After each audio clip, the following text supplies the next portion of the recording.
होगा, जैसे मान लो यहाँ मिट्टी की परत चढ़ती रहती है हमेशा, अब साल भर में थोड़ी सी चढ़ी, 2 साल में थोड़ी सी चढ़ी, 100 सालों में थोड़ी थोड़ी परत चढ़ती जाती है। मान लो भाई दबे कभी यहाँ से ज्वालामुखी निकली, उद्गार हुआ, और उद्गार होके यहाँ क्या हो गया, पठार का जमा हो गया। अब ये जोधपुर है, यहाँ मिट्टी है अभी भी, यहाँ पठार बन गया, कहाँ, जैसलमेर में। तो अब इनमें से नया भाग कौन सा हो गया, ऊपर वाला, इधर वाला हो गया ना नया। अब मान लो ये फिर, अब पुराना कौन है, ये है। अब फिर क्या हुआ, हवा चली, इधर से इधर हवा चलती जा रही है इस पठार के ऊपर, इधर से भी हवा चल रही है इस पठार के ऊपर, फिर से मिट्टी जमा हो गई, और इधर भी मिट्टी जमा होती जा रही है। अब फिर बाद में कालांतर में क्या होगा, ये बराबर सी हो गई। तो अब कौन हो गए, दोनों फिर बराबर हो गए। अब फिर यहाँ से ज्वालामुखी निकल गई, और ज्वालामुखी इस बार इधर निकली, और ये इधर पठार का निर्माण हो गया। अब नया भाग कौन सा हो गया, ये वाला हो गया कि नहीं हो गया। तो यूँ क्या है, हमेशा कोई नया और पुराना नहीं रहता। कभी अरावली पुरानी, पृथ्वी तो सारी एक साथ ही आई थी, पर ये अंदर से चट्टानियों की जैसे जैसे चेंज होती जाती है, तो धरातल, जो धरातल होता है जिस पे अपन रह रहे हैं, वो नया या पुराना होता चला जाता है। 2 पर्वत आ गए आसपास में, 2 चट्टानें आ गई, यूँ फिर जोर लगता जा रहा है, करोड़ों साल लगते हैं, फिर एक पर्वत का निर्माण इस प्रकार हो जाता है। वो पर्वत क्या होते हैं, वलित पर्वत होते हैं। तो अब यहाँ पहले तो पर्वत नहीं था, अब पर्वत बन गया। इस पर्वत की बनने की वजह से इधर उधर फिर कुछ और साइडों में भी बदलाव आए होंगे। तो यूँ धरातल में हमेशा बदलाव होते रहते हैं। अभी वर्तमान में अब ऐसे नहीं होता कि आज तो रेगिस्तान में रेत ही रेत है, कल सुबह उठे और वहाँ अरावली उधर चली गई, मरुस्थल इधर आ गया, बताओ, दोनों में साठ गांठ हो गई। अब ये इधर वाला एरिया तो उधर चला गया, इधर वाला उधर हो गया। अब चलो कल कहीं अपना ये नहीं चला जाए, मैदानी भाग कहीं ये दक्षिणी पूर्वी पठार में चला जाए, वो इधर आ जाए। ये कोई बातें होती है, नहीं होती। 100 200 साल में थोड़ा थोड़ा अंतर आता है, करोड़ों साल में जाके बहुत बड़ा अंतर आता है। आप नए आए हो, तुम अपन पढ़ रहे हैं राजस्थान के भौतिक प्रदेश, समझ गए ना भौतिक प्रदेश क्या होते हैं। जिन चट्टानों पे अपन रह रहे हैं, धरातलीय भाग पे रह रहे हैं, उसका स्वरूप कैसा है, पृथ्वी का जो भौतिक स्वरूप जिस पे अपन रह रहे हैं ऊपर, उसका स्वरूप कैसा है, उस आधार पे पृथ्वी को किस भागों में बांटा गया है, भौतिक प्रदेशों में। बाकी तो पृथ्वी तो सारी एक साथ ही आई थी, पृथ्वी पे सारी पे एक सी चीजें हैं, लेकिन जिन चीजों पे ऊपर सतही भाग पे जो चीज हमारे पास में है, उसको भौतिक प्रदेश के हिसाब से अलग बांट दिया। जैसे डूंगर ही डूंगर है तो अरावली पर्वतीय प्रदेश हो गया, कहीं रेत ही रेत है ऊपरी भाग पे तो वो क्या हो गया, मरुस्थलीय प्रदेश हो गया। कहीं नदियां ज्यादा बहती हैं और नदियों के बहने से वहां आसपास के भूभाग को लोगों ने खेती करना जाने होंगे, फिर धीरे धीरे फिर आसपास के भाग को समतल किया होगा, समतल करके वहां खेती करने लग गए, तो इसलिए उसको क्या कहने लग गए अपन, मैदानी प्रदेश। और कहीं ज्वालामुखी उठ गई और वो सामान्य भूमि से ज्वालामुखी क्या है, जैसे उठती है ना तो थोड़ी सी ऊपर हो जाती है और वो समतली रहती है रहने को, तो फिर उसको कौन सा प्रदेश बोलते हैं अपन, पठारी प्रदेश। बात समझ में आ गई। तो यो पृथ्वी को क्या है, अलग अलग भौतिक प्रदेशों में बांट के फिर अपन पढ़ रहे हैं। तो अपन ने देख ही लिया था राजस्थान के कितने भौतिक प्रदेश हैं, कितने भौतिक प्रदेश हैं, 4 भौतिक प्रदेश हैं। नए वाले जो हैं, आज अभी क्या है कि थोड़ा सा सिस्टम इस प्रकार चलेगा कि अपन एक बार एक सप्ताह में थोड़ा सा फिर अपन उधर बैठ के जो नए हैं बिल्कुल उनके लिए अलग से और कर दूंगा मैं क्लासों का। आप कौन कौन आए हो आज नए, 3 तो इधर से आए हैं और आप हो। और इधर ध्यान से सुनो, अपन ने राजस्थान का पहला तो पढ़ लिया सामान्य परिचय, आप इनके नोट्स देख लेना, आप दिखा देना भाई इनको एक बार, आप में से कोई भी दिखा देना। अपन वो सामान्य परिचय को इनके साथ में पढ़ेंगे, रिवीजन में भी अलग से 1 घंटा शनिवार को मैं आपकी क्लास 2 घंटे की अलग से लूंगा, तो उसमें आपको सामान्य परिचय के बारे में बता दूंगा। राजस्थान की स्थिति, विस्तार, आकार, आकृति, इसकी सीमाएं कितनी हैं और सीमाओं के पास में कौन कौन से राज्य हैं, कौन सा देश है, मैंने सब बता दिया, इनको नोट्स देख लेना एक बार। दूसरा टॉपिक चल रहा है अपना राजस्थान के भौतिक प्रदेश। पहले टॉपिक में तो देखो अपन ने ये देखा था कि इसकी लंबाई चौड़ाई कितनी है, पृथ्वी पे ये कहाँ पर स्थित है, इसका विस्तार उत्तर से दक्षिण तक कहाँ है, पूर्व से पश्चिम तक कहाँ है, सूर्य पहले कहाँ उगता है, सूर्य बाद में सबसे लास्ट में अस्त कहाँ होता है, ये सारी चीज़ें देख ली। सूर्य की किरणें सीधी कहाँ पड़ती है, सूर्य की किरणें तिरछी कहाँ पड़ती है, भूमध्य रेखा से कितना दूर है, कर्क रेखा यहाँ से कितनी गुजरती है। पंजाब, हरियाणा, गुजरात, एमपी, उत्तर प्रदेश इसके साथ में लगते हैं, पीछे पाकिस्तान लगता है, तो किस किस के साथ में कितनी सीमाएं और कौन कौन से ज़िले लगते हैं, ये सामान्य परिचय था, वो पढ़ लिया था ना। दूसरा अपन पढ़ रहे हैं कि ये है पूरा धरातल अपना, तो इसका कितने प्रकार के हैं भौतिक प्रदेश, यानी कि इसका भौतिक स्वरूप कैसा है, ऊपर से दिखने पे कैसा दिखता है। तो भौतिक स्वरूप में अपन ने इसको 4 भागों में बांटा था, अपन ने नहीं बांटा, हरिमोहन सक्सेना है और उनकी ज्योग्राफी की एक किताब लिखी हुई है हरिमोहन सक्सेना की, उस किताब में उन्होंने 1994 में इस भाग को 4 भागों में बांटा, इस राजस्थान को। एक तो कौन सा, मरुस्थलीय प्रदेश, कौन सा, मरुस्थलीय प्रदेश। ये तो पीछे वाला कौन सा हो गया, मरुस्थल। अब यहाँ क्या है, देखो रेत ही रेत है, इस साइड में क्या है, रेत ही रेत है। यहाँ अरावली पर्वतीय प्रदेश है, यहाँ इस बीच वाले भाग में आपको क्या ही क्या मिलेंगे, पर्वतीय पर्वत मिलेंगे, और वो भी कौन सी पर्वत श्रृंखला है, अरावली। फिर इधर क्या मिलेगा आपको, इधर खेती अच्छी खासी होती है, खूब सारी नदियाँ बहती है, तो यहाँ क्या है, इसको अपन कह देते हैं पूर्वी मैदान। मैदान किसे कहते हैं, देखो जहाँ कृषि ज़्यादा मात्रा में होना। और कृषि कब होगी, एक तो कृषि के लिए 2 चीज़ें बहुत महत्वपूर्ण है, क्या क्या, एक तो मिट्टी बहुत अच्छी हो और दूसरा पानी की मात्रा हो, वो दोनों यहाँ मिलती है। इधर मिट्टी, ना तो मिट्टी इतनी अच्छी है और दूसरा फिर पानी की भी कमी है। यहाँ पानी खूब है लेकिन फिर क्या है, मिट्टी इतनी अच्छी नहीं है। यहाँ मिट्टी भी है और पानी भी है, तो ये मैदान हो गया। और मैदान कौन सी साइड में है, पूर्व साइड में है, तो इसको कौन सा मैदान बोलते हैं अपन, पूर्वी मैदान। ये कौन सा हो गया, दक्षिणी पूर्वी पठार।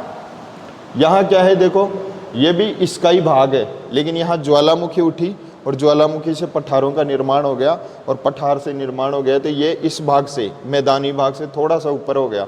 और फिर जो ज्वालामुखी उठती है ना, ज्वालामुखी में क्या रहता है कि थोड़ा सा वहाँ ज्वालामुखी जहाँ उठी हुई रहती है पठारों में, तो वहाँ की मिट्टी काली मिट्टी रहती है। कौन सी मिट्टी रहती है, काली मिट्टी। पढ़ेंगे इस भाग को जब पढ़ेंगे। मरुस्थल को अपन ने पढ़ लिया, अब आज पढ़ना है किसको, अरावली को। मरुस्थल में आपको फिर बता दूंगा। मरुस्थल को 2 भागों में बांटा था अपन ने, शुष्क मरुस्थल, एक अर्ध शुष्क मरुस्थल। कौन कौन सा, शुष्क मरुस्थल और देखो राजस्थान के इधर 10 सेंटीमीटर बरसात होती है, यहाँ 25 सेंटीमीटर होती है, यहाँ 50 सेंटीमीटर होती है। ये तो बात बताई दी थी मैंने आपको। 25 सेंटीमीटर वर्षा रेखा मरुस्थल को 2 भागों में बांटती है। कौन कौन से में, शुष्क और अर्ध शुष्क में। किस किस में, शुष्क में और अर्ध शुष्क में। इसको शुष्क इसलिए कहते हैं कि यहाँ बरसात कम होती है, तो बरसात कम होती है तो ये ज़्यादा सूखा है। यहाँ बरसात ठीक ठाक मात्रा में हो जाती है, लेकिन इतनी नहीं होती कि बिल्कुल सूखा को खत्म कर दे, तो इस वजह से ये कौन सा है, अर्ध शुष्क है। ये दोनों पढ़ लिए थे कल, अर्ध शुष्क पढ़ा था पढ़ने। एक तो कौन सा पढ़ा था, घग्गर प्रदेश। कौन सा, घग्गर प्रदेश। घग्गर प्रदेश इसको इसलिए बोलते हैं क्योंकि यहाँ से एक नदी गुजरती है, कौन सी, घग्गर नदी। और वो कौन कौन से जिलों से गुजरती है, बीकानेर, वो सॉरी गंगानगर और हनुमानगढ़। पहले हनुमानगढ़ में प्रवेश करती है। हनुमानगढ़ में कहाँ से, टिब्बी नामक स्थान से, और यहाँ तक कहाँ तक, अनूपगढ़ तक जाती है। ये 2 जिले हैं यहाँ। एक तो कौन सा है, हनुमानगढ़, और एक कौन सा है, गंगानगर। मैं पूछूं अगर आपको कि घग्गर प्रदेश में जो नदी बह के आती है, घग्गर नदी, वो कौन से पहाड़ से निकलती है, शिवालिक पहाड़ियों से। और शिवालिक में कौन सी पहाड़ी से निकलती है, देखो शिवालिक तो क्या एक पर्वत श्रृंखला है, लेकिन उसका जैसे पहाड़ विशेष एक हो गया, तो वो कौन सा है, कालका। कौन सा है, कालका। ये कहाँ पड़ता है, हिमाचल प्रदेश। कहाँ पड़ता है, राजस्थान में। कहाँ प्रवेश करती है, टिब्बी। कौन से जिले में पहले प्रवेश करती है, फिर कहाँ जाती है, कहाँ से निकलती है वापस, फिर कहाँ चली जाती है, फिर पाकिस्तान में कहाँ तक जाती है, फोर्ट अब्बास तक। इसके पार्ट जो हैं नदी के, इनको क्या कहा जाता है, नाली कहा जाता है ना। और ये जो यहाँ कौन सी नस्ल की भेड़ पाई जाती है, नाली नस्ल की। कौन सी नस्ल की, दूसरा प्रदेश यहाँ एक और है, उसको कौन सा प्रदेश बोलते हैं अपन, शेखावाटी प्रदेश में कौन कौन से जिले आते हैं, चूरू, सीकर, झुंझुनू। और यहाँ की क्या फेमस है, एक नदी, कौन सी, कांतली नदी। कौन सी नदी, कांतली नदी के आसपास का क्षेत्र क्या कहलाता है? तोरावाटी, तमरावाटी बताया था ना। कौन सी सभ्यता यहाँ पाई जाती है? कौन सी युगीन सभ्यता है? ताम्र युगीन सभ्यता है। कौन सी युगीन है? ताम्र युगीन सभ्यता। शेखावाटी में जो कच्चे कुएं हैं उनको क्या बोला जाता है?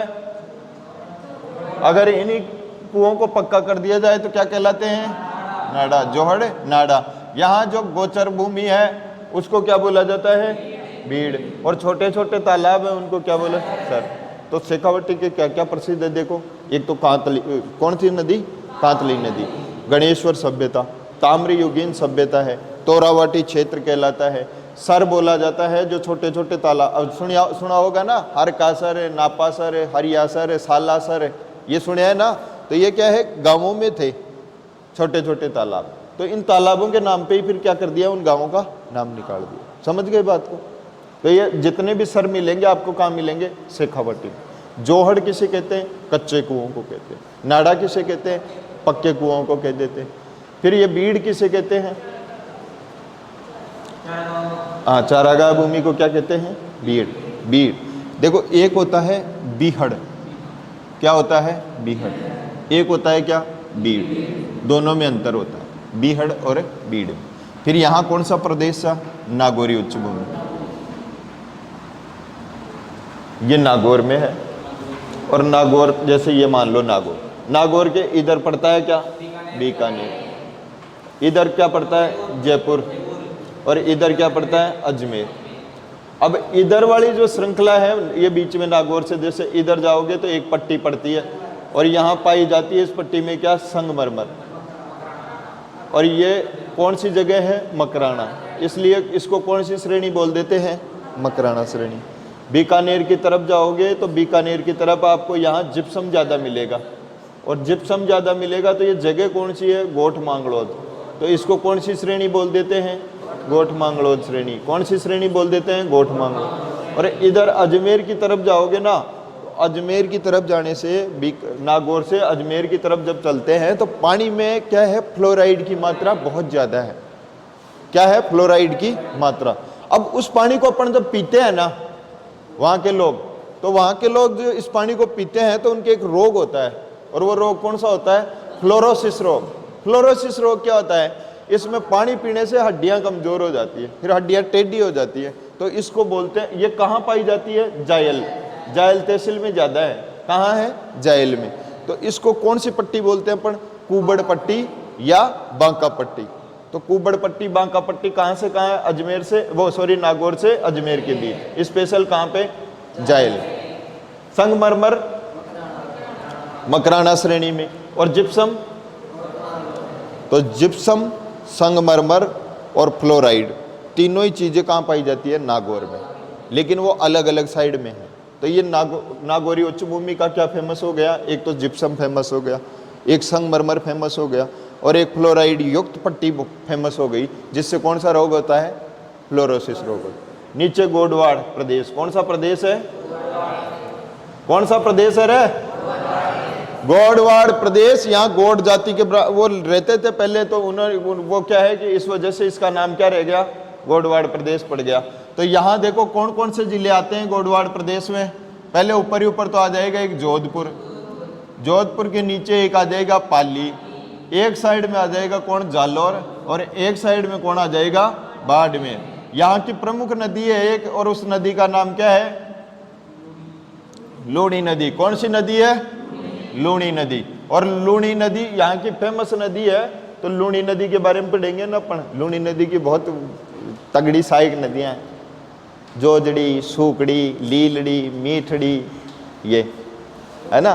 तो अपन पढ़ेंगे इनकी सब आराम से। ये लूणी नदी पश्चिमी राजस्थान की सबसे बड़ी नदी है। कौन सी? लूणी नदी। यहाँ बाड़मेर में, गोडवाड़ प्रदेश में 56 गुंबदाकार पहाड़ियाँ पाई जाती है। कौन सी? 56 गुंबदा। तो 56 की पहाड़ियाँ कहाँ मिलती है? एक तो है राजस्थान में फेमस 56 की पहाड़ियाँ, और एक क्या फेमस है? 56 के मैदान। 56 का मैदान तो आपको कहाँ मिलेगा? इस साइड मिलेगा, डूंगरपुर बांसवाड़ा। वो सॉरी ये 56 का मैदान प्रतापगढ़ और बांसवाड़ा।